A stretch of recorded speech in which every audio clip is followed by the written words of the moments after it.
Hey, so tonight we're going to talk about something pretty wild. Imagine waking up tomorrow in medieval London, like not as a tourist, not with your phone and credit cards, but actually trying to make a living there. Could you hack it? Would you thrive or just barely survive? Oh, and if you're enjoying these stories, I'd really appreciate a like or subscribe. Super curious where you're all listening from, so drop a comment with your location and what time it is there. Always blows my mind how people are falling asleep to this all over the world. All right, find that cozy spot, take a nice slow breath and just let your body sink into whatever you're lying on. We're heading back to London in the 14th century and trust me, you're going to be real grateful for that mattress by the time we're done. So, congratulations. You just woke up in medieval London. The year is 1348 and you're lying on a straw-filled mattress. Not the plush memory foam you're used to, but a lumpy sack stuffed with straw that pokes you in weird places. There's a scratchy wool blanket over you, and the whole room smells, well, let's just say interesting. Smoke from last night's hearth fire still hangs in the air. There's the unmistakable scent of the River Thames wafting through the cracks in your wooden shutters. And trust me, that's not a good thing. The Thames in medieval London was basically an open sewer. And then there's the earthy smell of the straw beneath you, which gets changed maybe once a season if you're lucky. Your ears pick up the sounds of a city already awake, a rooster somewhere nearby, the clop of horse hooves on dirt streets, and voices, so many voices, merchants already calling out their wares, the bells of St. Paul's Cathedral ringing prime, the first prayer service of the day. It's around 6 a.m. and London is already buzzing.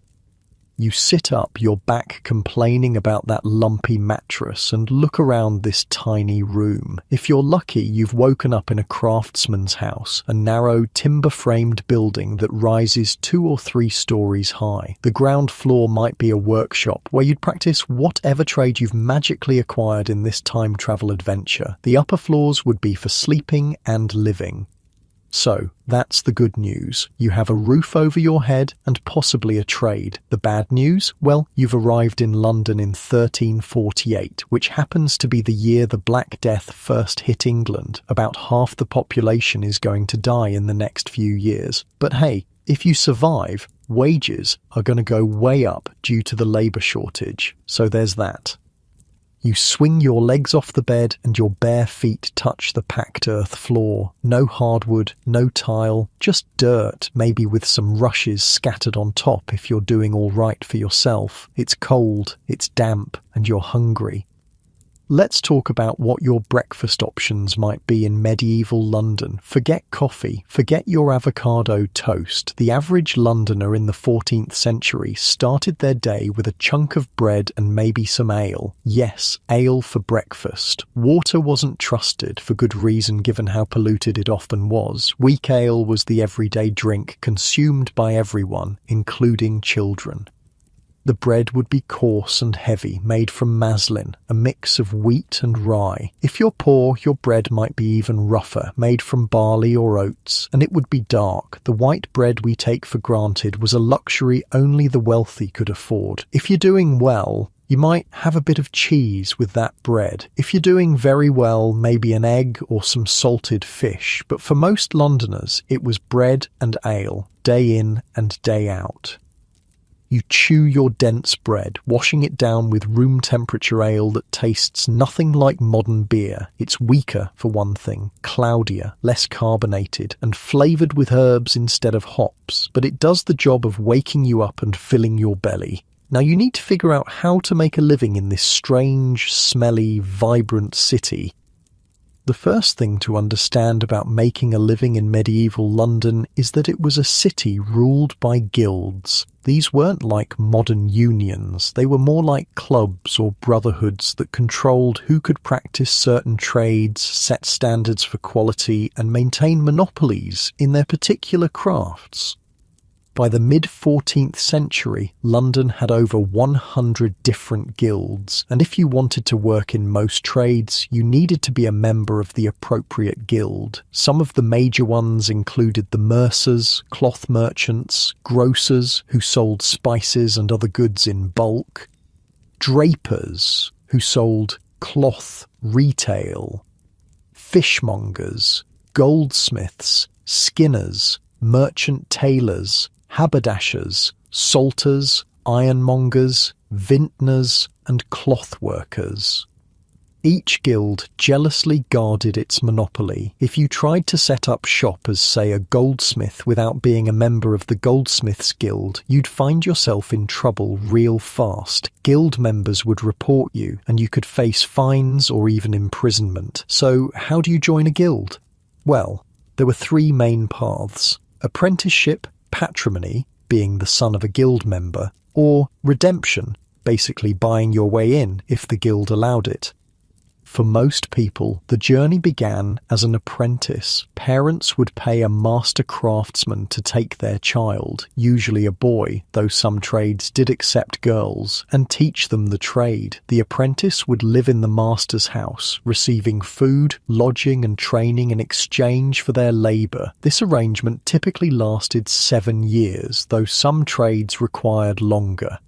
As an apprentice, you'd start with the most basic tasks: sweeping the workshop, fetching materials, watching and learning. Gradually, you'd be trusted with more complex aspects of the craft. An apprentice blacksmith might start by just pumping the bellows, then move on to helping hammer out simple items, before eventually learning to forge more complicated pieces. Apprenticeships weren't easy. The hours were long. Dawn to dusk, 6 days a week. The work was often physically demanding, and masters had almost complete authority over their apprentices. Some were kind and fair, others were harsh taskmasters who used their apprentices as cheap labour. Running away from an apprenticeship was a serious offence, and apprentices who fled could be hunted down and forced to return. But if you stuck it out for those 7 long years, you'd become a journeyman. Now you could work for wages, either continuing with your master or finding employment with another craftsman. You weren't yet a full member of the guild. That status, known as becoming a freeman or gaining the freedom of the city, usually required creating a masterpiece to prove your skill, paying a fee, and being accepted by the existing members. Once you became a freeman, you could open your own shop, take on apprentices of your own, and participate in guild governance. The most successful guild members might eventually become part of the livery, the elite of the guild who wore special clothing, livery, and wielded significant economic and political power in the city. This guild system created a relatively stable social structure with clear paths for advancement, but it also excluded many people. Women were generally limited to certain trades like brewing, silk making, or various aspects of the textile industry. Immigrants faced barriers to guild membership, and the poor often couldn't afford the fees associated with apprenticeship or guild membership. So, what if you weren't in a guild? What were your options for making a living in medieval London? You could work as unskilled labour. The city always needed porters to carry goods, labourers to help with construction, or servants in wealthy households. These jobs paid poorly. A labourer might make 2 to 3 pence per day compared to a skilled mason who could earn 6 pence or more. But they required no special training or guild membership. You might become a huckster, a small-scale retailer selling food or other basic goods from a stall or basket. Many women made their living this way, selling fish, fruits, vegetables, or bread. It wasn't lucrative, but it could keep you fed. If you had a bit more capital, you could try your luck as a brewer or baker. These trades were less tightly controlled than many others, partly because the city needed lots of bread and ale to feed its growing population. Brewing, in particular, was often a female occupation in the early medieval period, though by the 14th century it was becoming more male-dominated as it became more commercialized. For those with education, there were opportunities as clerks, scribes, or teachers. The church also offered career paths from parish priests to monks and nuns, and the growing royal bureaucracy needed literate administrators, or you could turn to less reputable professions. Medieval London had its share of beggars, thieves, prostitutes, and con artists. The city's criminal underworld offered quick money for those willing to risk harsh punishments if caught. As you ponder these options, standing in your small timber-framed house, your stomach growls again. That bread and ale breakfast only goes so far. You need to get out into the city and figure out how you're going to earn your daily bread, quite literally.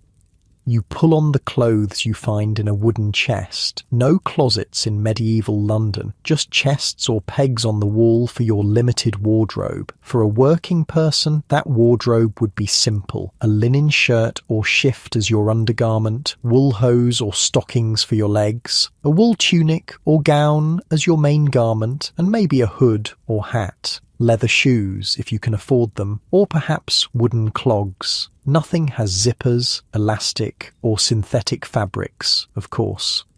Everything is secured with laces, buttons, or pins.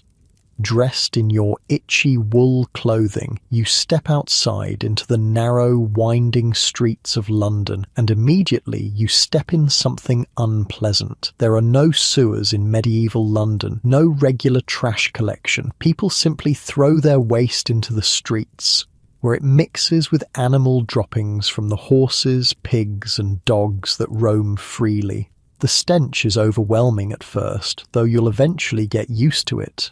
Everyone does. The streets themselves are narrow, sometimes just a few feet wide, and twist unpredictably. There's no grid system here. The city grew organically over centuries, buildings packed tightly together, often overhanging the streets as each story juts out beyond the one below. This creates a dark, almost tunnel-like feel to many streets, with just slivers of sky visible overhead.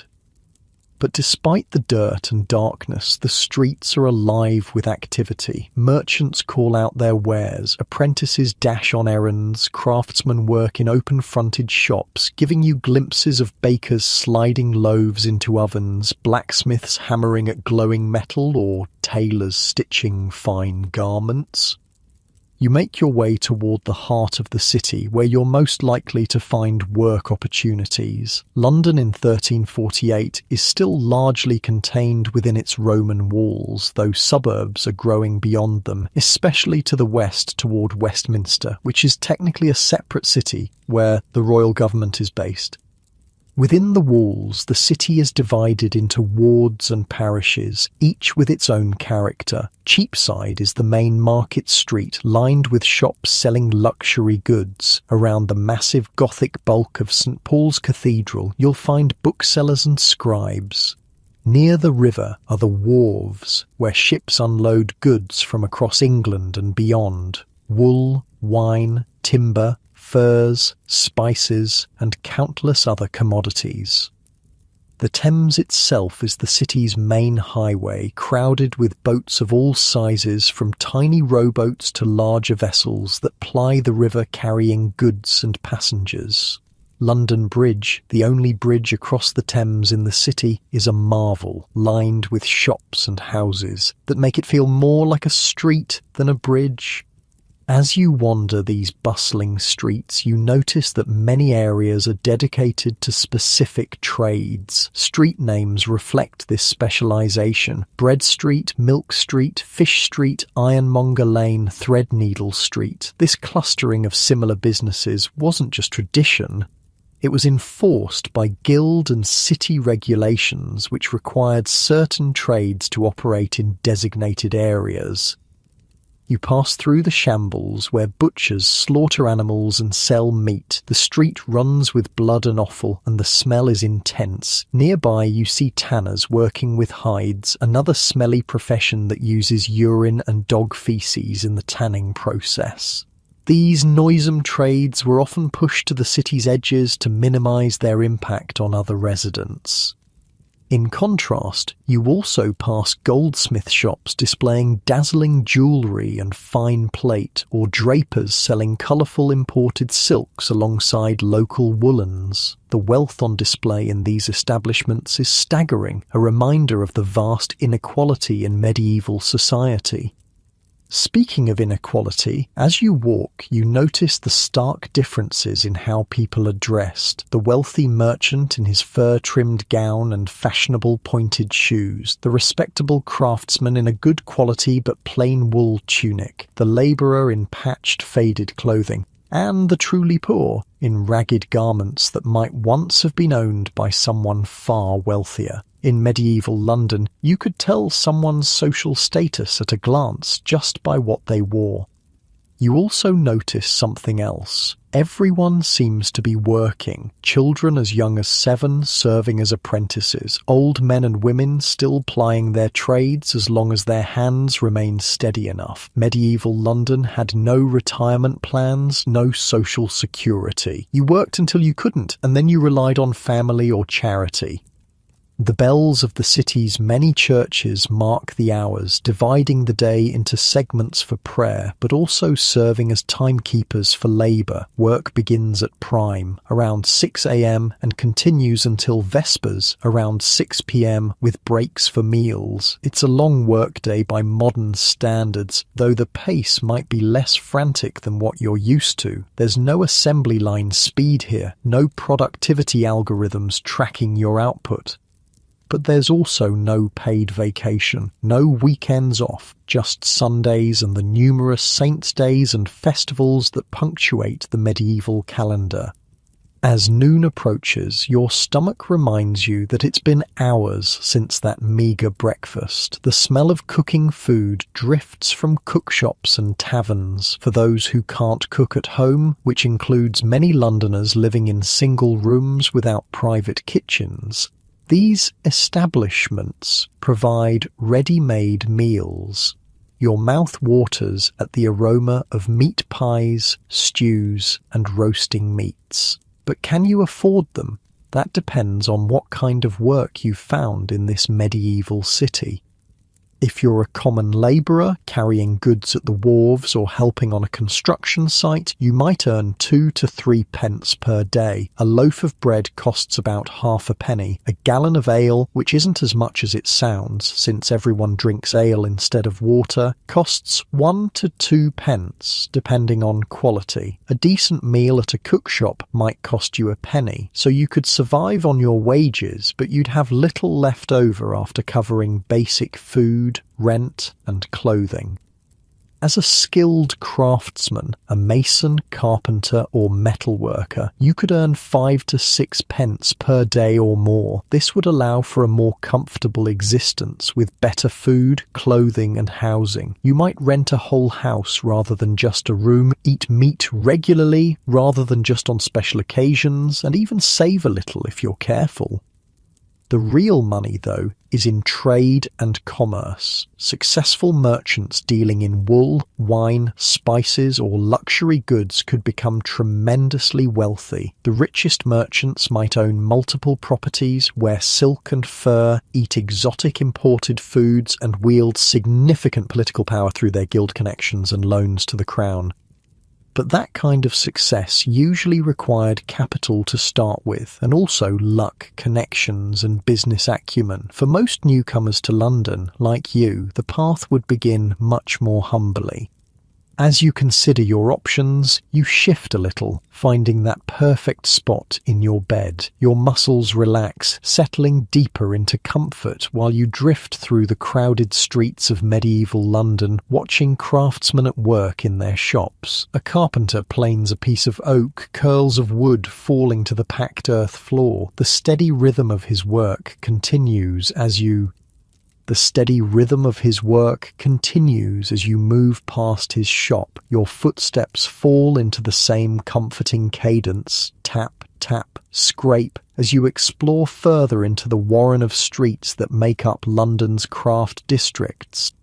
You notice that most workshops are small, just a master working with maybe 1 or 2 journeymen and an apprentice or 2. Mass production doesn't exist here. Everything is made by hand, piece by piece, with techniques passed down through generations. There's beauty in this slow, methodical approach to creating things. No rush, just steady, focused work. Your attention is drawn to a cluster of buildings where the air shimmers with heat. This is Smithfield, where metalworkers of all kinds ply their trade. The constant ringing of hammers on anvils creates a strange music that echoes through the narrow streets. Sparks fly as a blacksmith shapes a piece of glowing iron, his face shiny with sweat despite the cool spring air. "Need work, do you?" the blacksmith calls out, noticing your interest. He's a barrel-chested man with arms like tree trunks and a beard singed in several places. "My apprentice ran off last week, couldn't handle the heat." He laughs at his own joke, a booming sound that matches the rhythm of his hammer. And just like that, you're faced with your first potential job opportunity in medieval London. But before you can answer, let's consider what working as a blacksmith's apprentice would actually mean. Blacksmiths were essential craftsmen in medieval society. They made everything from nails and hinges to tools, weapons, and armour. The trade was respected and relatively well paid. A master blacksmith could earn 4 and 5 pence per day. Not wealthy, but comfortable by medieval standards. But the work was brutally hard. The heat of the forge was intense, especially in summer. Burns and injuries were common. The physical demands, swinging heavy hammers, moving metal and coal, meant blacksmiths needed tremendous strength and stamina. And while the apprenticeship offered food, lodging, and valuable training, it meant 7 years of serving essentially as the blacksmith's property, with little freedom and no wages. You hesitate, feeling the blast of heat from the forge wash over you. Your modern body, unused to such physical labour, might not be up to the challenge, and besides, there are other opportunities to explore. You thank the blacksmith but move on, your body naturally finding a more comfortable rhythm as you continue your exploration. The tension in your shoulders eases a bit as you leave the oppressive heat behind. Next, you find yourself in a different district where the air is filled with a very different smell, the yeasty aroma of brewing ale. Medieval London was dotted with brew houses, many run by women known as alewives or brewsters. Brewing was one of the few trades where women could achieve some independence and financial success. You pause outside a modest building where a woman is supervising the transfer of a golden liquid from a large copper vat into wooden barrels. Steam rises in the cool air, carrying that distinctive malty scent. "Looking for work?" she asks, wiping her hands on her apron. "I could use another pair of hands. My daughter's with child and can't lift the barrels anymore." Brewing might be a better option for your modern sensibilities. The physical demands, while still significant, aren't quite as brutal as blacksmithing, and the brewing industry had several advantages in medieval London. For one thing, everyone drank ale, men, women, even children. Water was often unsafe, and ale provided both hydration and calories. A typical medieval person might consume a gallon of weak ale per day. That meant steady demand for brewers' products. Additionally, brewing required relatively little specialized training or equipment to get started, making it accessible to newcomers. Many households brewed their own ale for personal consumption, but commercial brewing could be profitable, especially if you developed a reputation for quality. The downside, by the 14th century, brewing was becoming more regulated and commercialized. The older pattern of small-scale brewing by alewives was giving way to larger operations run by male brewers organized into guilds. Competition was increasing and profit margins could be slim. Still, working for an established brewster would provide immediate income and valuable skills. You might earn 2 to 3 pence per day as a brewery worker, plus potentially free ale. Not a bad perk. As you consider this option, you feel your feet settling more comfortably on the packed earth of the street. Your breathing naturally slows to match the rhythmic bubbling of the brewing vats, but there are still more possibilities to explore. You thank the brewster and continue on your way. The next street you turn down is alive with colour and the soft rustle of fabric. This is the domain of London's textile trades, a major economic engine of medieval England. Wool was the country's primary export, and cloth production employed countless people in a complex chain from raw wool to finished garments. You pass shops where dyers work with great vats of coloured liquid, transforming plain cloth into vibrant hues. The smell is pungent. Many dyes used urine as a fixative, but the results are beautiful. Blues from woad, reds from madder, yellows from weld, and dozens of other colours created through careful combinations and processes. Nearby, weavers work at looms, the shuttle flying back and forth with hypnotic regularity. Spinners twist wool into thread, their fingers moving with practiced precision. Fullers stomp on wet cloth to clean and thicken it, while shearmen use giant scissors to trim the nap to an even length. These textile crafts were organised into various specialised guilds, each jealously guarding its particular part of the process. The work was less physically demanding than blacksmithing or brewing, but it required dexterity and attention to detail. A weaver notices your interest and beckons you closer. "Ever worked a loom?" he asks, not pausing in his work. When you shake your head, he nods thoughtfully. Could still use help, though, carrying cloth, running errands, learning the trade bit by bit. Proper apprenticeship would be 7 years, but if you're quick to learn... The textile industry offers yet another possibility. As an unskilled assistant, you might earn only 1-2 pence per day to start, but there would be clear paths for advancement if you showed aptitude, and the demand for cloth was reliable. Everyone needed clothing, from the simplest shift to the most elaborate ceremonial robes. The steady back and forth movement of the loom is almost hypnotic. You find yourself swaying slightly in time with it, your muscles relaxing into the gentle rhythm. There's something soothing about the repetitive nature of the work, despite its complexity. But before you can decide, your stomach growls loudly, reminding you that it's well past midday and you still haven't eaten. The morning's bread and ale are long gone. You need to find food, and that means spending some of the few coins you've discovered in your pocket. This gives you a perfect opportunity to experience another aspect of making a living in medieval London, the food trades. Following your nose, you soon find yourself in a street lined with cookshops. These are essentially the fast food joints of medieval London, places where prepared food could be purchased for immediate consumption. They catered especially to single people, travellers and workers who lacked cooking facilities in their lodgings. The tantalizing smells make your mouth water. Meat pies with flaky crusts, pottage, thick stews of vegetables and grains, sometimes with small amounts of meat for flavour, fresh bread still warm from the oven, fish both fresh from the Thames and preserved with salt. You approach a stall where a ruddy-faced woman is selling small meat pies. "Penny each," she says briskly. "Fresh made this morning. Pork and onion."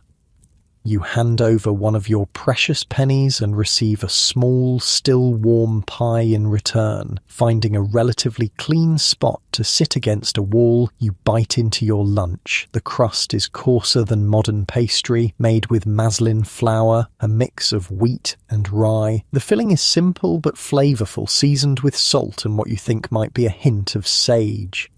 As you eat, you observe the food sellers around you. Like brewing, food preparation was often a female occupation in medieval London. Women worked as bakers, brewers, fishmongers and poulterers. They sold fruits, vegetables, dairy products and prepared foods like your meat pie. These food trades offered reasonable opportunities for women to earn independent incomes, though rarely wealth. A successful cookshop owner might make 3 to 4 pence per day in profit after expenses, not enough to live luxuriously, but sufficient to maintain a modest household. The regulations around food were strict, however. The assize of bread and ale set prices based on grain costs. Bakers who sold underweight loaves could face public humiliation in the pillory. Food quality and honest measurement were taken seriously in a city where food scarcity was an ever-present concern. You finish your pie, licking the last bits of savoury filling from your fingers. Your belly is a little less empty now, though one small pie is hardly a feast. Still, it gives you energy to continue your exploration of potential livelihoods in this medieval metropolis. Your next discovery is a noisy, crowded building from which spill both raucous laughter and the smell of ale much stronger than what you had at breakfast. This is a tavern, one of hundreds scattered throughout London, offering drink, food, socialisation and sometimes lodging. Taverns were vital social institutions in medieval cities. They served as meeting places, informal business offices, entertainment venues and information exchanges. News and gossip flowed as freely as the ale and wine. Running a tavern could be quite profitable. Unlike brewers, who primarily produced ale for consumption elsewhere, tavern keepers sold drinks at retail prices for on-premises consumption, allowing for better margins. They also often offered food and lodging, creating multiple revenue streams. A successful tavern keeper in 14th century London might earn 6 to 8 pence per day or more, comparable to a master craftsman in a respected trade. But the business required capital to start. You'd need a suitable building, furnishings, stock, and usually employees. It wasn't a trade you could easily enter without resources. Working in a tavern was another matter. Servers, cooks and other tavern employees could earn 2 to 3 pence per day, plus meals and sometimes tips from satisfied customers. It wasn't prestigious work, but it provided immediate income without requiring special skills or guild membership. As you contemplate this possibility, you notice how the benches inside the tavern look increasingly inviting. Your legs are growing tired from walking these unfamiliar streets. You find yourself naturally shifting your weight from foot to foot, seeking comfort, much like you're doing now, settling deeper into your bed, finding that perfect position as the story continues. Just as you're considering whether to enter the tavern, either as a customer or a job seeker, a commotion down the street catches your attention. A procession is making its way through the narrow lane, led by men in colourful livery, the distinctive clothing that identified members of London's powerful guilds. This is your chance to observe one of the city's major guilds in action. You follow along as the procession winds through the streets toward a large, impressive building, a guild hall where guild members gather for business and social functions. The guilds were far more than simple trade associations. They were fraternities, social clubs, political entities, and even religious organizations. Guild members attended church together, provided welfare for members who fell on hard times, hosted feasts and celebrations, and wielded significant influence in city governance.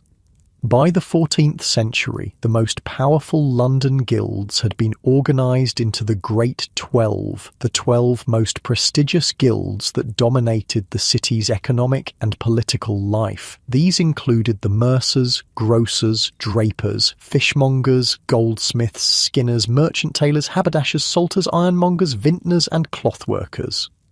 From these guild members came London's mayor and aldermen. They controlled trade, regulated quality standards, set prices, and essentially ran the city. Joining one of these elite guilds meant access not just to economic opportunity, but to political power and social advancement.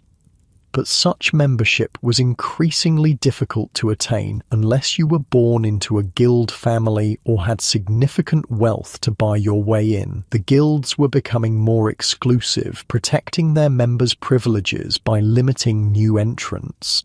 As you watch the guild members file into their hall dressed in their fine livery, you realize that this level of success would be difficult for a newcomer like yourself to achieve. At least initially, you'd need to start much more humbly and work your way up over many years. The procession disappears into the guild hall, leaving you once again contemplating your immediate prospects. The afternoon is wearing on, and you still haven't secured employment or lodging for the night. You decide to head toward the river, where the commercial heart of London beats strongest. The Thames was London's main highway, connecting the city to the sea and the wider world. Ships from across England and beyond unloaded their cargoes at the wharves that lined the riverbank. As you approach the river, the streets become even more crowded and chaotic. Porters stagger under heavy loads. Carts struggle through the narrow lanes. Merchants haggle over prices in a dozen different languages. The smell of the Thames hits you, a pungent mixture of rotting vegetation, human waste, and the brackish scent of tidal water. It's not pleasant, but it's the smell of commerce, of connection to the wider world. At the wharves themselves, ships are being loaded and unloaded. Crane-like structures help move heavier goods. Teams of porters form human chains to pass smaller items hand to hand. Clerks make notes on parchment, keeping track of everything coming in and going out. This is where you might find the most readily available work in medieval London as a porter or dock worker. No guild membership required, no special skills needed beyond a strong back, just the willingness to perform hard physical labour in all weather conditions. The pay would be modest, 2 to 3 pence per day, but it was cash in hand at the end of each day. For someone new to the city without connections or capital, it represented an immediate source of income. You approach a man who seems to be directing a group of porters unloading wool bales from a ship. "Looking for work?" you ask, trying to sound confident. He looks you up and down, assessing your physical capabilities. "Ever carried wool before?" When you shake your head, he shrugs. "Not difficult, just heavy. 4 pence for the day, paid when we finish, probably another 3 hours of work." 4 pence is a decent wage. Better than you expected. Enough for food and maybe a bed in a shared room at a cheap inn. It won't make you rich, but it's a start. "I'll take it," you say. He nods and points to where you should join the line of workers, and just like that, you've found your first job in medieval London.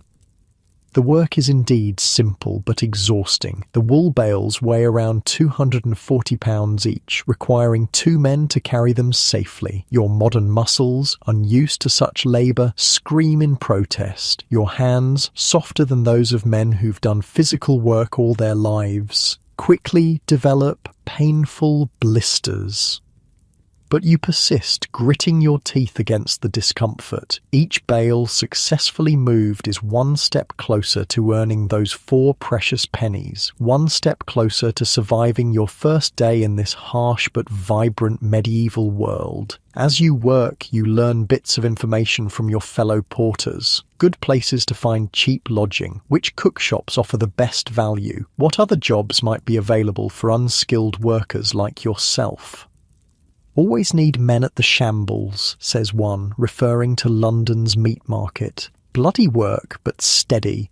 "Building sites too," adds another. "St. Paul's always has something going on, pays decent if you don't mind heights." By the time the last bale is unloaded, the sun is low in the sky.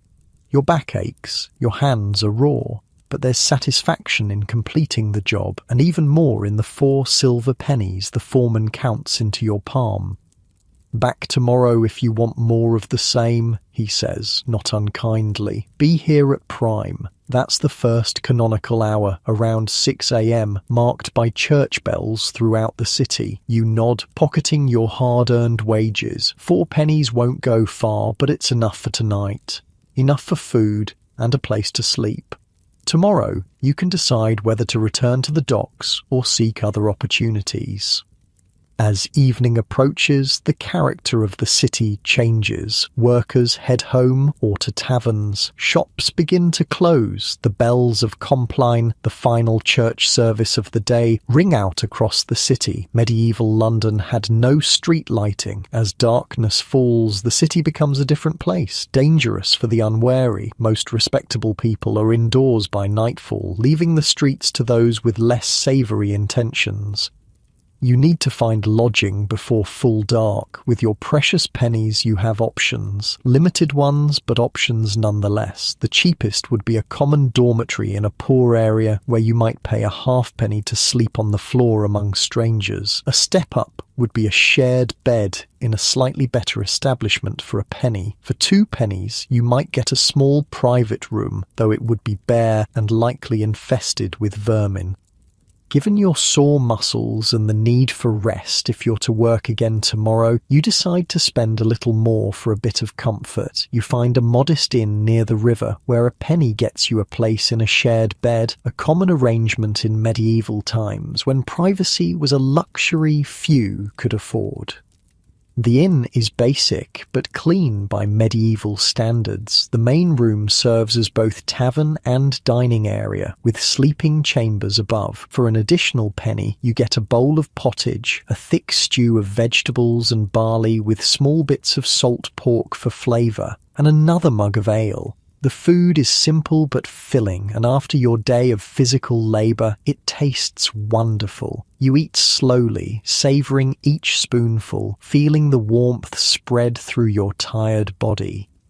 Around you, your fellow lodgers talk and laugh. Labourers like yourself, travellers passing through, a few locals who lack homes of their own. The conversation flows freely, touching on city gossip, complaints about work and wages, and tales that grow taller with each round of ale. You listen, absorbing information that might help you navigate this new world. Which areas of the city to avoid after dark? Which employers treat their workers fairly? What opportunities might be available for someone looking to improve their situation? After your meal, weary to your bones, you climb the narrow stairs to the sleeping chamber. The room holds 3 large beds, each meant to sleep 3 or 4 people. There's no privacy, no sheets as you'd recognize them, just straw mattresses covered with rough wool blankets. You claim your space on one of the beds, alongside 2 others who appear to be labourers like yourself. You remove your shoes, but otherwise remain dressed, both for warmth and to protect your few possessions. As you settle onto the lumpy mattress, so different from your comfortable modern bed, you find yourself surprisingly ready for sleep despite the strange surroundings. Your body aches from unaccustomed labour, your mind swirls with all you've seen and learned about making a living in this medieval city. You've survived your first day in 14th century London, found work, earned enough for food and shelter. It's a humble beginning, but a beginning nonetheless. As you drift towards sleep in that crowded medieval inn, you feel your actual body settling deeper into your comfortable modern bed. Your muscles relax, releasing the tensions of the day, just as your medieval counterpart's tired body seeks rest after a day of hard labour. Your breathing naturally slows, deepening with each exhale as you continue to follow this journey through London's past, where tomorrow will bring new challenges and opportunities in the bustling streets where your breathing naturally slows, deepening with each exhale as you continue to follow this journey through London's past, where tomorrow will bring new challenges and opportunities in the bustling streets where life unfolds in ways both strange and familiar. Morning comes too soon, announced by the bells of prime ringing across the city. Your body aches in places you didn't know could ache. The straw mattress, so different from your modern bed, has left impressions on your skin, and your muscles protest as you sit up in the dim light of dawn. Around you, your fellow lodgers are also stirring. There's no lying in bed here. The medieval workday starts with the sun. You rub the sleep from your eyes and contemplate your options. You could return to the docks for another day of hauling wool bales. The work is guaranteed and 4p is a decent wage for unskilled labour, but your hands are blistered, your back sore, and you wonder if there might be other opportunities that would better suit your modern physique and knowledge. Before you can decide, your stomach growls, reminding you of more immediate concerns. You still have 2p left from yesterday's wages, enough for breakfast and to keep a penny in reserve. Medieval folk knew the importance of having something set aside for emergencies, even if it was just a single coin. You make your way downstairs to the inn's common room, where a simple breakfast is available for a halfpenny. Another hunk of bread and mug of ale, the standard morning meal for working Londoners. You hand over your coin and receive your food, finding a spot on a bench to eat. The bread is even coarser than yesterday's, dark and dense, with a slightly sour taste. It's filling, though, and provides the energy you'll need for another day of physical labour. The ale is thin and barely fermented, more like a weak beer than anything you'd recognise as ale in the modern world. But it's safer than water and helps wash down the dry bread. As you eat, you consider your next move. The docks offer immediate work, but you're curious about other possibilities. What else could a newcomer to London do to make a living? You decide to explore a bit before committing to another day hauling wool. With your remaining penny secure in a small pouch tied to your belt, you step out into the morning streets of London. The city is already awake and bustling. Apprentices hurry to open their masters' shops. Market vendors set up their stalls. The smell of fresh bread mingles with the less pleasant odours of the unwashed city. You make your way toward Cheapside, the main market street and commercial heart of medieval London. If there are opportunities to be found, they'll likely be here or in the streets branching off from it. Cheapside in the 14th century is a broad, bustling thoroughfare lined with shops selling all manner of goods. The name comes from the Old English seep, meaning market, and indeed it's a shopper's paradise if you have the money. Goldsmiths display gleaming jewellery, mercers sell fine imported silks, grocers offer exotic spices from the Far East. But you're not here to shop, you're here to find work, and your attention is drawn to the side streets where the real business of the city takes place. Each specialises in particular trades, their names reflecting their focus: Bread Street, Milk Street, Wood Street, Ironmonger Lane. You turn down Bread Street, where the warm, yeasty smell of baking fills the air. London's bakers were vital to the city's food supply, producing the staple that formed the foundation of most people's diets. Bread wasn't just a side dish in medieval times, it was the main event, providing the bulk of calories for ordinary folk.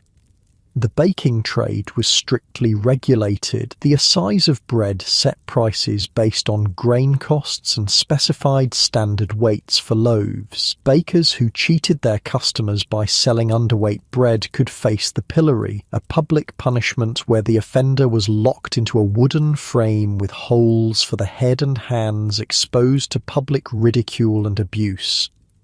Despite these risks, baking offered a decent living. A successful baker might earn 4 or 5 pence per day in profit, enough to maintain a comfortable household. And unlike some trades, baking didn't require guild membership to practice, though the most successful bakers did join the Bakers' Guild for the protections and privileges it offered. As you walk down the street, you notice a commotion outside one of the larger bakeries. A harried-looking man is arguing with a younger assistant while a line of impatient customers grows. "What do you mean he's not coming back?" the baker demands. "I've got 3 ovens to tend and deliveries to make." "Got a better offer from a baker in Westminster, didn't he?" the assistant replies with a shrug. "Said he was tired of your shouting." The baker notices you watching and eyes you speculatively. "You looking for work?" he calls out. "Know anything about baking?" And here's another opportunity. The baker clearly needs help, and while you may not know medieval baking techniques, you might know more than the average 14th century Londoner simply from watching modern cooking shows or reading about food history. "I'm a quick learner," you reply cautiously. The baker grunts. 3p a day to start. If you're any good, might go up to 4 after a week. Need someone to make deliveries and help with the ovens. Not afraid of heat, are you? 3p is less than you made at the docks, but the work would be more regular and less punishing on your body. Plus it might include meals, a significant benefit when so much of a worker's wages went to food. "I'll take it," you say, seizing the opportunity. Good. I'm Thomas Baker. It's both his name and his profession. Medieval surnames often reflected occupation. Get in here and we'll see what you're worth. The bakery is a large open room dominated by 3 brick ovens built into the wall. The heat is intense, especially as you move closer to the ovens where flames lick at piles of wood. Several workers shape dough at a large table, their movements quick and practiced. Thomas explains your duties. You'll make deliveries to regular customers, wealthy households and businesses that contract with the bakery rather than sending servants to queue each day. You'll also help tend the ovens, keeping the fires at the right temperature and loading and unloading loaves with a long wooden peel, a shovel-like tool. "Can you read?" Thomas asks abruptly. You nod, perhaps before considering whether a typical medieval labourer would have this skill. Thomas raises an eyebrow but seems pleased. "Good. You can check the delivery list then. Some of my boys just memorise it, but they mix up orders sometimes." Literacy was far from universal in 14th century London. While many merchants and craftsmen could read at least a little, labourers and servants were typically illiterate. Having this skill immediately sets you apart and might open additional opportunities. Your first task is to make deliveries. Thomas hands you a cloth sack filled with still warm loaves and a scrap of parchment with delivery addresses. The writing is in a cramped medieval hand that takes some effort to decipher, but you manage. "Don't dawdle," Thomas warns. "Bread's best warm and the customers know it. And watch for thieves. A sack of fresh bread is worth stealing in some parts of town." With the sack over your shoulder, you head out into the streets of London. The addresses are mainly in the wealthier parts of the city, the homes of merchants and minor nobility who can afford to have fresh bread delivered daily. As you make your deliveries, you get glimpses into these prosperous households. Some have you come to the kitchen door, where you're met by busy servants. Others have you enter through the main door into halls decorated with tapestries and furnished with carved wooden pieces that would be antique treasures in your time. The contrast between these homes and the crowded inn where you spent the night is stark. Medieval London was a city of dramatic inequality, where extreme wealth existed alongside grinding poverty. Your deliveries complete, you return to the bakery, where Thomas immediately puts you to work at the ovens. The heat is oppressive, making the docks seem pleasant by comparison. Sweat pours down your face as you learn to judge the temperature by the colour of the flames and the feel of the heat on your face. "Not too close," warns an older worker when you peer into an oven. "Seen men lose their eyebrows that way, or worse." Baking was hazardous work. Burns were common. The constant exposure to flour dust caused respiratory problems. Fires could spread quickly in wooden buildings, and bakeries with their large ovens were frequent sources of citywide conflagrations. But there were compensations. As a baker's assistant, you're allowed to eat broken or imperfect loaves, a significant benefit when bread was the staple food. The work, while hot, isn't as physically punishing as hauling wool bales, and you're learning a valuable trade that could eventually lead to opening your own bakery. By the end of the day, you're exhausted but satisfied. Thomas counts out 3 silver pennies, your first day's wage. He seems pleased with your work. "Back tomorrow at dawn," he says. "If you're not afraid of the heat, I'll be here," you confirm, pocketing your wages. With 3 more pennies, you now have 4 in total, enough for another night at the inn, supper, breakfast, and still a penny to save. It's a small step toward financial security, but an important one. As you walk back toward your lodgings, you reflect on the day's experiences. Baking offers a stable living, but the conditions are harsh. Are there other trades that might better suit you? Your thoughts are interrupted by a commotion ahead. A crowd has gathered around a public notice being read aloud by a city official. You join the onlookers, curious about what's happening.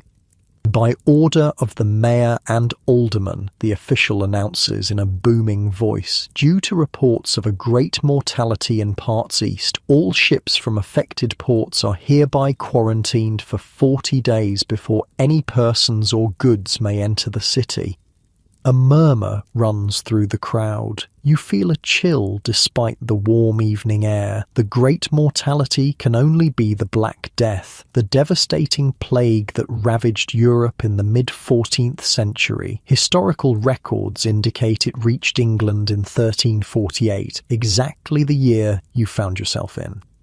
The plague would eventually kill between 1/3 and 1/2 of London's population, but it would also perversely create economic opportunities for survivors. With labour suddenly scarce, wages rose dramatically. Surviving craftsmen could demand better terms. Social mobility increased as positions opened up in guilds and households decimated by the disease. This grim historical knowledge gives you a strange advantage. While others may flee the city in panic when the plague arrives in full force, you know that those who survive will enter a labour market transformed in workers' favour. For now, though, the disease is still just a distant threat. The immediate concern is continuing to establish yourself in medieval London's economy.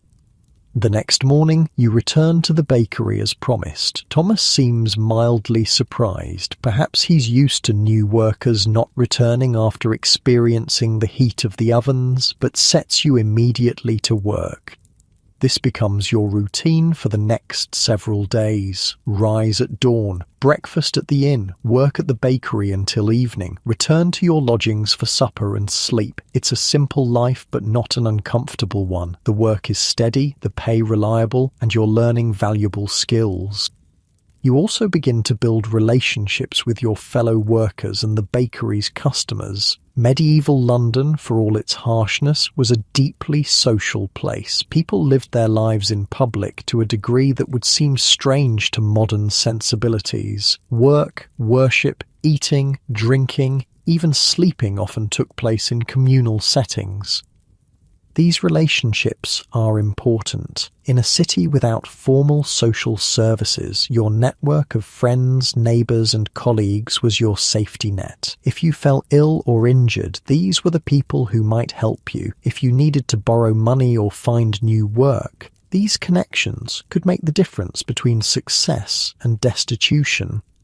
One evening, about a week into your new life, you're having supper at your usual inn when a better-dressed man sits down across from you. He's wearing the distinctive livery of one of London's guilds. The grocers, you think, from the design. "Heard you're working for Thomas Baker," he says, without preamble. "Also heard you can read. That right?" You nod cautiously, wondering where this is leading. "My master needs an assistant who can read and keep simple accounts," he continues. "Current boys moving up to apprentice proper. Pays 4 pence a day to start. More if you prove capable. Interested?" This is a significant opportunity. The grocers were one of London's most powerful guilds, dealing in spices, dried fruits, sugar, and other luxury food items imported from across Europe and beyond. Working for a grocer would mean better pay, less physically demanding work, and potential entry into the lucrative world of medieval commerce. It would also mean leaving the bakery after Thomas gave you a chance. Medieval society placed high value on loyalty, and departing so soon might be seen as ungrateful. On the other hand, social mobility required seizing opportunities when they arose. As you weigh this decision, you notice how the hard wooden bench of the inn has somehow become more comfortable as you've settled into it. Your body has grown accustomed to the physical demands of medieval life, finding ease even in circumstances your modern self would consider harsh. You shift slightly, muscles relaxing as you lean against the rough wooden wall, contemplating this new prospect while the warm glow of the hearth fire casts dancing shadows across the room where...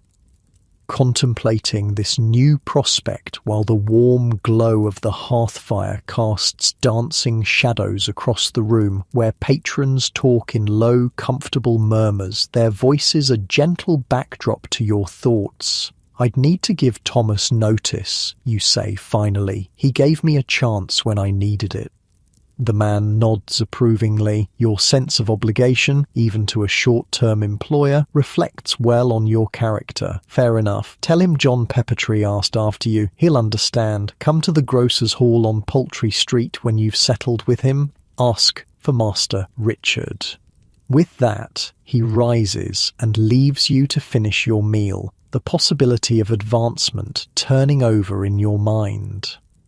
The next morning, you approach Thomas with a mix of gratitude and apprehension. Medieval employment didn't involve 2 weeks' notice or formal resignation letters, but common courtesy and London's tight-knit business community meant that leaving on good terms was important.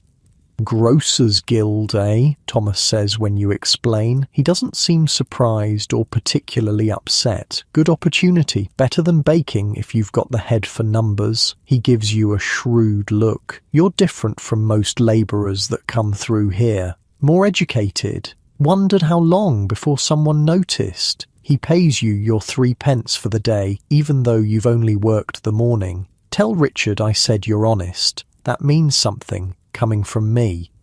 And just like that, your career as a baker's assistant ends. You thank Thomas sincerely for the opportunity and the recommendation, then head toward Poultry Street and the Grocer's Hall. The Grocer's Hall is a substantial building, not as grand as the Guildhall where the city government meets, but impressive nonetheless. The symbol of the guild, a camel laden with spices, is carved above the entrance, a reminder of the exotic trade that is the guild's business. Inside, you're directed to an office where Master Richard, a prosperous-looking man in his 50s with a well-trimmed beard and rich clothing, interviews you briefly. John says you can read. Let's see. He hands you a parchment with a list of spices and their prices. You read it aloud, carefully pronouncing unfamiliar terms like grains of paradise and galingale, exotic spices from Africa and Asia that commanded high prices in medieval Europe.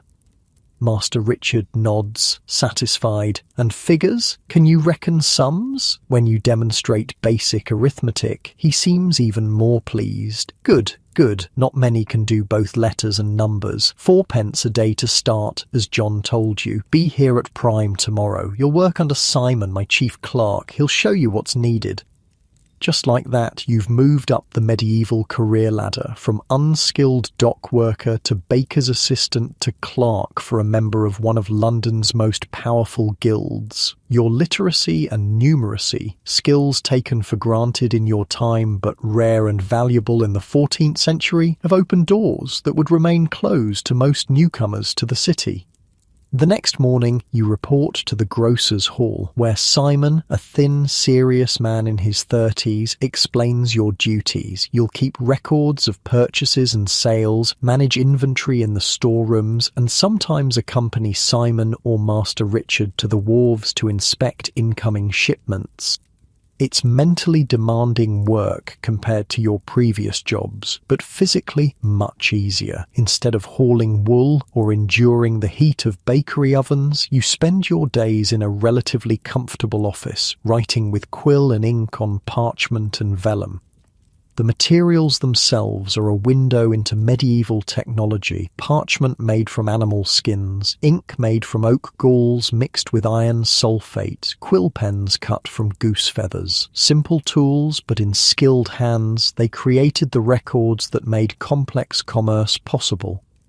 The grocers dealt primarily in grocery, the medieval term for goods sold in bulk or by weight. This included spices like pepper, cinnamon, and cloves, dried fruits such as dates and figs, sugar, a rare luxury in medieval Europe, dye materials like alum and Brazil wood, and various medicinal substances used by apothecaries. These goods arrived at London's docks from across Europe and beyond, brought by ship up the Thames. The most exotic items came via complex trade networks stretching to the Middle East and Asia, passing through many hands before reaching England. As a clerk, you get to witness this international commerce firsthand. You accompany Simon to inspect a shipment of pepper from the Mediterranean, watching as Master Richard samples the black corns, crushing them between his fingers and sniffing critically. "Good quality," he pronounces. "Dry, fragrant. We'll take the lot." The transaction involves several £100s of pepper worth more than a skilled craftsman might earn in a year. Such were the sums involved in the spice trade, where rare commodities could command extraordinary prices. Your work also brings you into contact with London's elite. Master Richard's customers include wealthy merchants, minor nobility, and senior church officials, people who can afford luxuries like pepper that costs as much as a day's wages for a labourer, or cinnamon that sells for even more. When these customers visit the grocer's hall to place orders, you're responsible for recording their purchases and calculating the amounts owed. It's a position of considerable responsibility, requiring accuracy and discretion.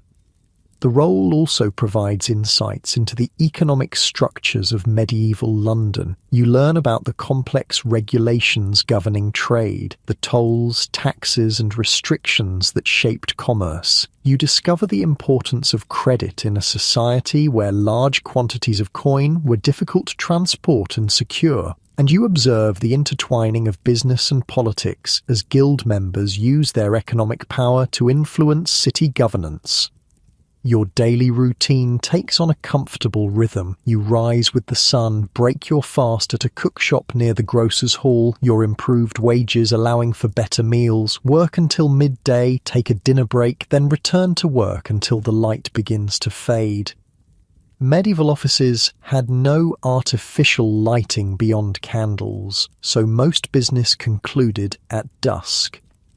With your earnings of 4p per day, 24p or 2 shillings per week, you're now making a lower middle class income. It's enough to afford better lodgings, moving from the shared bed at the Common Inn to a small private room in a respectable boarding house. The room is still basic by modern standards, just a bed, a chest for your growing collection of belongings, and perhaps a stool, but it offers privacy and relative comfort. Your diet improves too. Instead of just bread and ale, you can now afford meat several times a week, fresh vegetables in season, and occasionally small luxuries like cheese or fruit. You're still far from wealthy, but you're no longer living on the edge of subsistence, as so many Londoners did.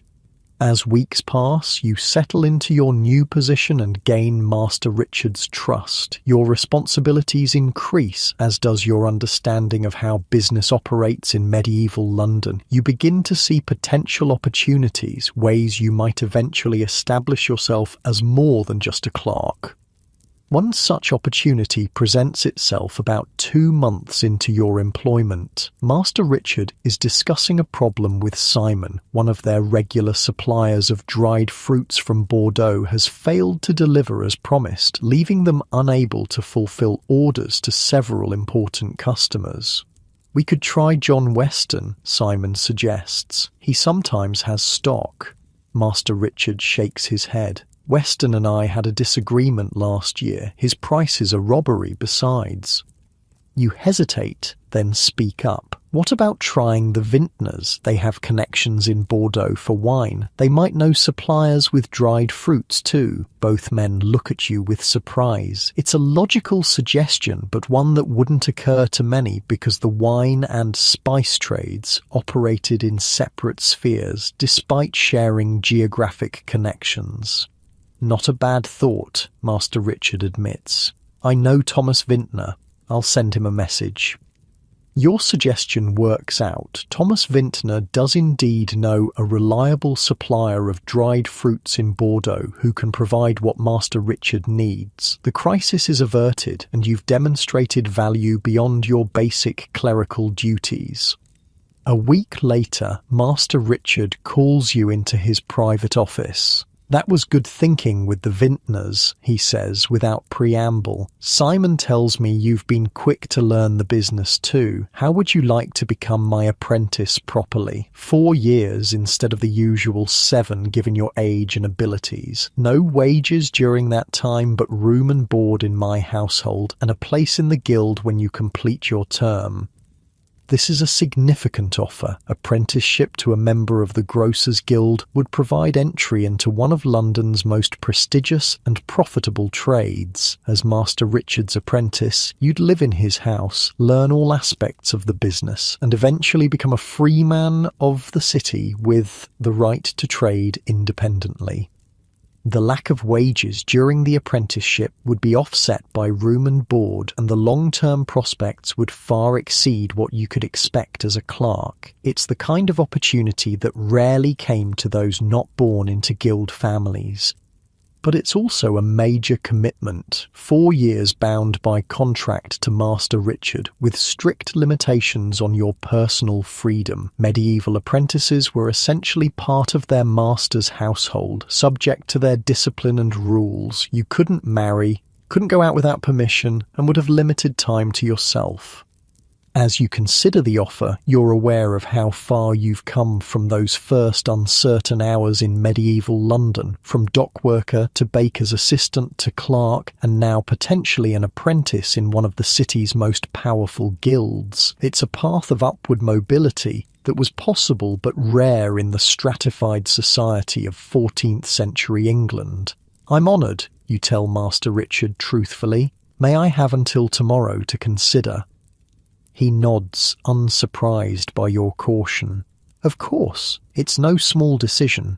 That evening, as you return to your lodgings, you pass through Cheapside just as the markets are closing for the day. Vendors pack away unsold goods, apprentices sweep shops, and the declining sun casts long shadows between the timber-framed buildings. The street that was so bustling and noisy during the day grows quieter. You can hear snatches of song from a nearby tavern, the distant tolling of church bells for vespers, the clop of horse hooves on packed earth. Medieval London had a different rhythm after dark. Without widespread artificial lighting, activity followed the sun. Most work ceased at dusk. People gathered in homes and taverns, sharing meals, stories, and companionship by firelight and candlelight. You decide to stop at a tavern for supper and to think over Master Richard's offer. The establishment is warm and inviting after the cooling evening air. A fire crackles in the hearth, casting flickering light across the room. The smell of roasting meat makes your stomach growl appreciatively. You find a seat at a long communal table and order ale and a hot meat pie. While waiting for your food, you observe your fellow patrons, craftsmen stopping for a drink on their way home, a group of merchants discussing business, a handful of labourers pooling their pennies for a shared jug of ale. Medieval taverns were important social spaces where people from different walks of life mingled and news spread. They served as informal business venues, job markets, and information exchanges. The conversations around you touch on everything from city politics to the price of wool to rumours of strange sicknesses in the port cities, an ominous reminder of the plague that historical records tell you is approaching. Your food arrives, a savoury pie filled with minced meat and vegetables, fragrant with herbs and spices. It's delicious, a far cry from the plain bread and pottage that formed the bulk of most medieval diets. Your improved circumstances allow for such small luxuries now. As you eat, you weigh Master Richard's offer. Becoming a grocer's apprentice would mean security and the prospect of eventual wealth and status. The trade in spices and luxury goods was enormously profitable. Successful grocers owned substantial properties, influenced city politics, and lived in relative comfort. But it would also mean years of subservience and limited freedom during what should be the prime of your life, and there's the plague to consider. Historical knowledge tells you it will reach London soon, killing perhaps half the population. Would being in a merchant's household increase or decrease your chances of survival? There's also the question of whether this medieval life is permanent. Are you truly trapped in the 14th century, needing to build a long-term existence here? Or is this some temporary displacement that might end as mysteriously as it began, returning you to your modern life? With no way to know, the prudent course seems to be establishing yourself as securely as possible in this world, while remaining adaptable to changing circumstances. By the time you finish your meal, you've reached a decision. You'll accept Master Richard's offer. The apprenticeship provides the best balance of immediate security and future opportunity. It places you within a wealthy household, which might offer some protection when the plague arrives. And it sets you on a path to becoming a freeman of London with all the rights and privileges that status entails. The next morning you inform Master Richard of your decision. He seems pleased, instructing Simon to draw up the apprenticeship contract, a legal document that will bind you to his service for the specified term. You'll move into my house at week's end, he tells you.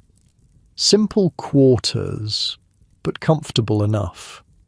My wife will show you the household rules. I expect diligence and discretion from my apprentices. The rest you'll learn as we go.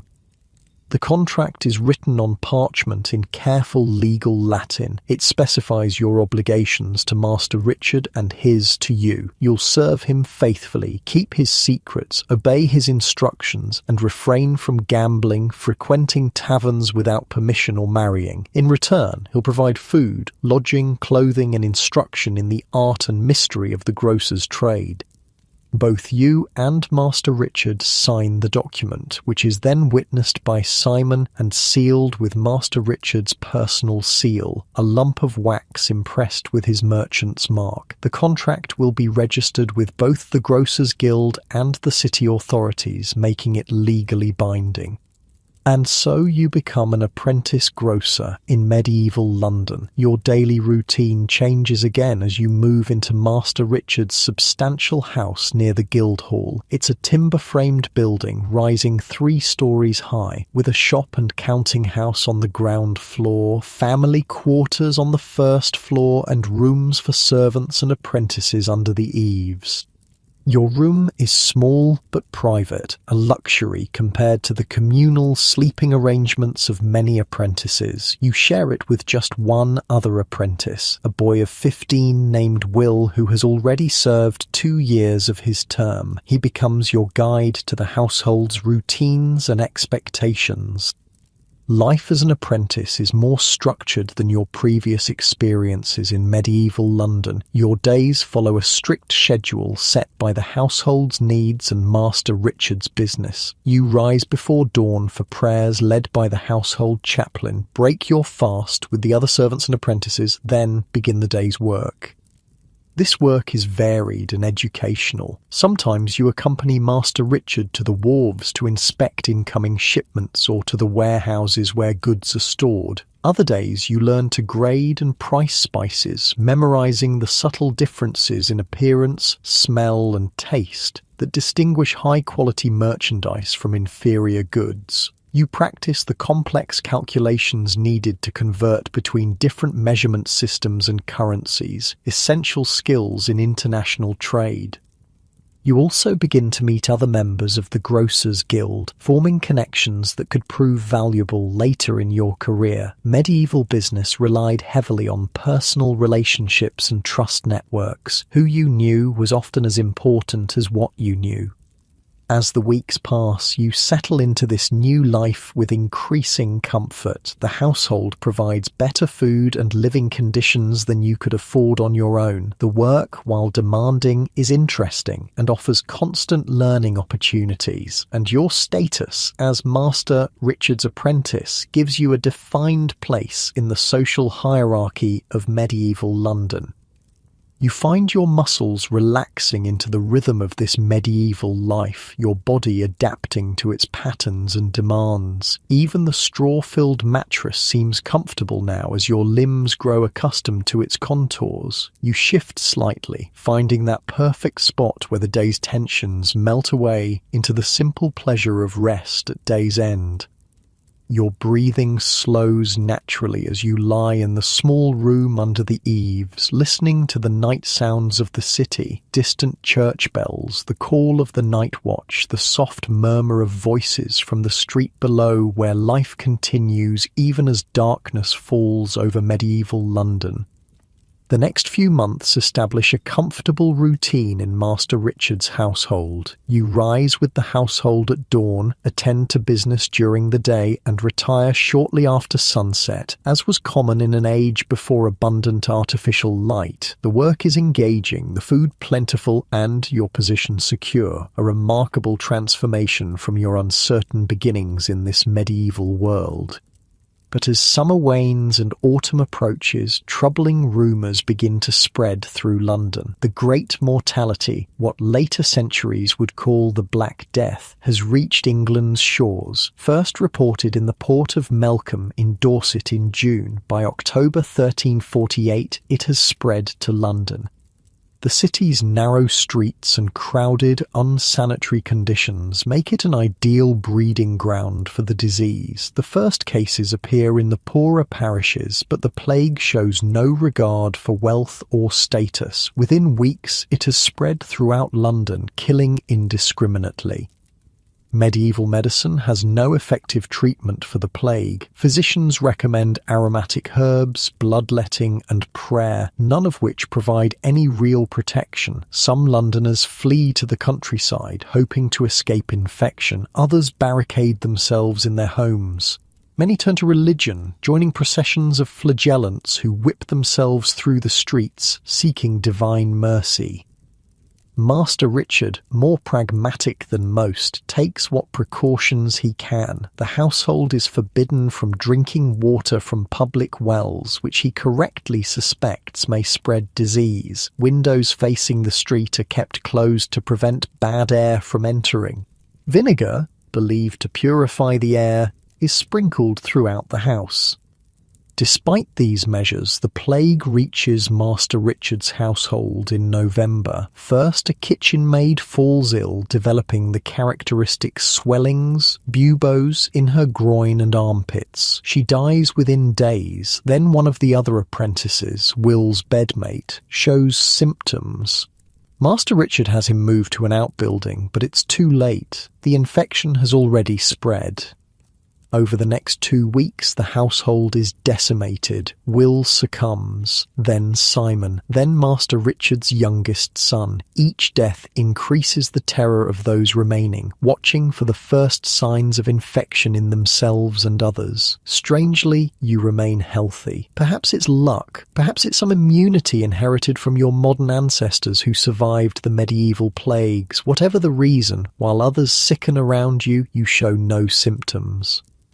Master Richard himself falls ill in early December. You tend to him as best you can, bringing broth and clean linens, but there's little to be done. The plague, once contracted, is nearly always fatal. On his deathbed, Master Richard calls you close. "You've shown loyalty." He wheezes, his breathing laboured. "The guild, tell them I said you should have your freedom. You've earned it." He dies the following morning. His wife, remarkably, has also survived the infection. In her grief, she remembers her husband's wish and ensures it's communicated to the Grocers' Guild. Medieval guilds were pragmatic as well as traditional. With so many members dead or fled, they needed capable replacements to maintain their business and influence. Your literacy, numeracy, and the months of training under Master Richard make you a valuable candidate despite your incomplete apprenticeship. And so, in the spring of 1349, as the first wave of plague begins to abate, you find yourself granted the freedom of the city and membership in the Grocers' Guild. What would normally have required years of apprenticeship and substantial fees has been accomplished in less than a year, accelerated by the catastrophic mortality that has created unexpected opportunities amid the tragedy. London in the aftermath of the Black Death is a transformed city. Perhaps half the population has died. Entire households have been wiped out. Properties stand empty. Fields lie untended. Yet amid this devastation, economic changes are already becoming apparent. With labour suddenly scarce, wages rise dramatically. A carpenter who earned 3 pence per day before the plague might now command 5 or 6. Labourers who survived can negotiate better terms, refusing to work for pre-plague wages. The strict labour laws passed to try to control these increases, like the Statute of Labourers in 1351, proved difficult to enforce in the face of economic reality. For those with capital and connections, like newly minted guild members, the plague's aftermath offers unprecedented opportunities. Properties can be acquired cheaply from the heirs of victims desperate for cash. Businesses with deceased owners need new management. Trade, temporarily disrupted, resumes with fewer competitors for profitable routes and contracts.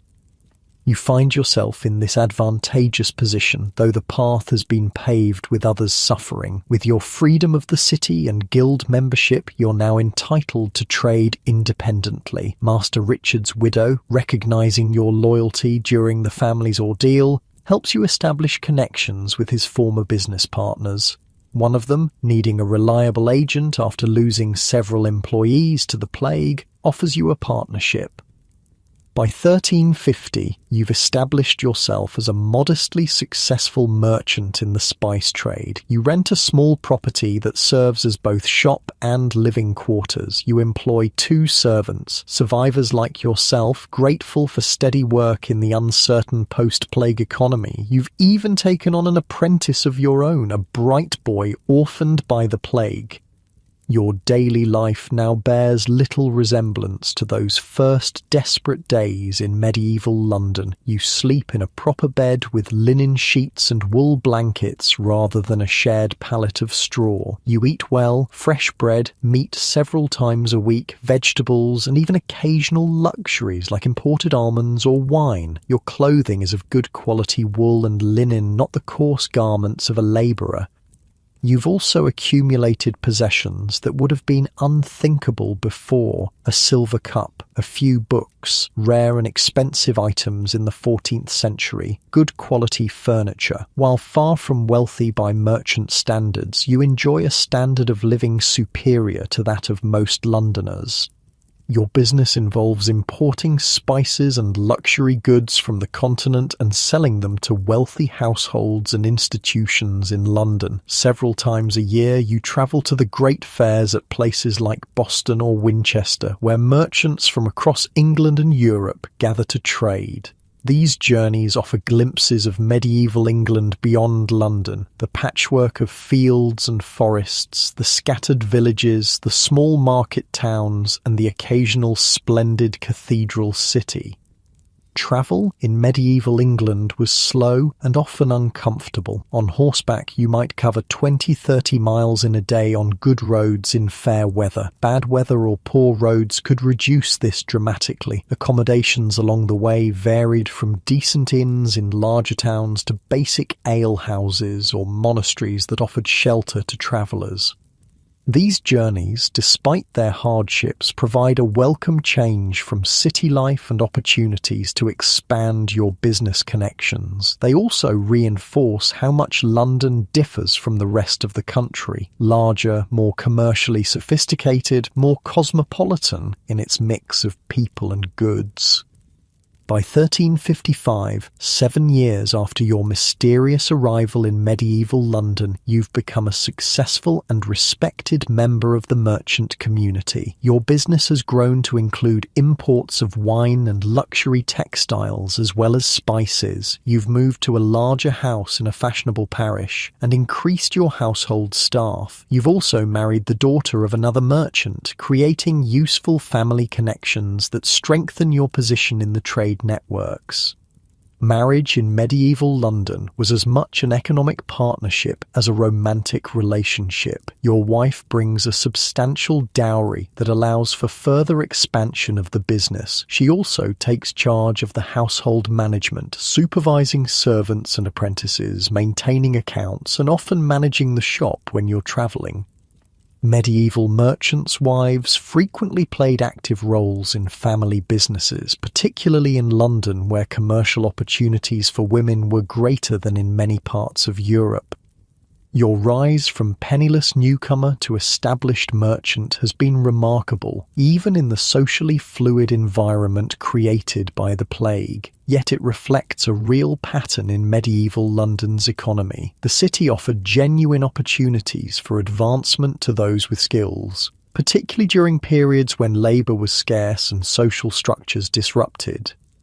Not everyone was so fortunate, of course. For every success story like yours, countless others remained trapped in poverty or died young from disease, malnutrition, or accident. Medieval London was a place of stark contrasts. Great wealth alongside grinding poverty, magnificent churches alongside filthy slums, scholarly learning alongside widespread illiteracy.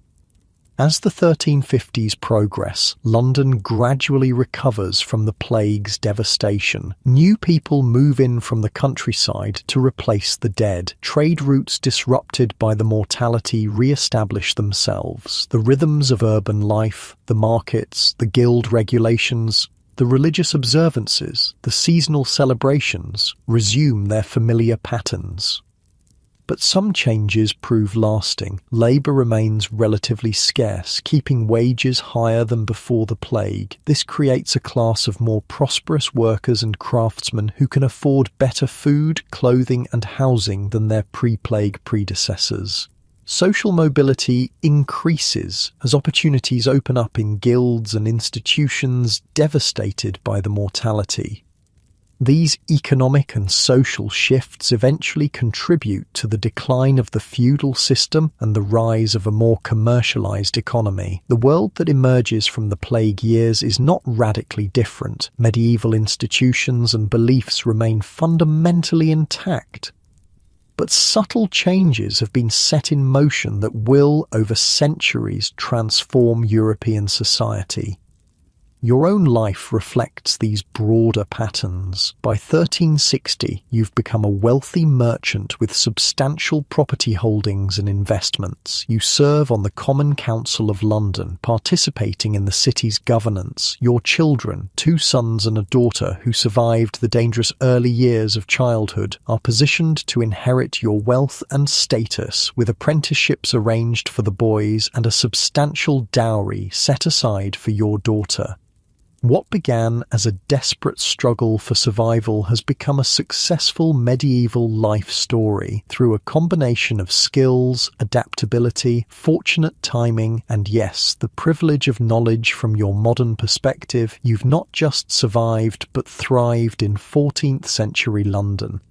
As night falls on your comfortable merchant's house, you settle into your featherbed, a luxury unimaginable during those first days in medieval London. The sounds of the city gradually quieten as curfew approaches. The watch calls the hours, their voices floating through the darkness.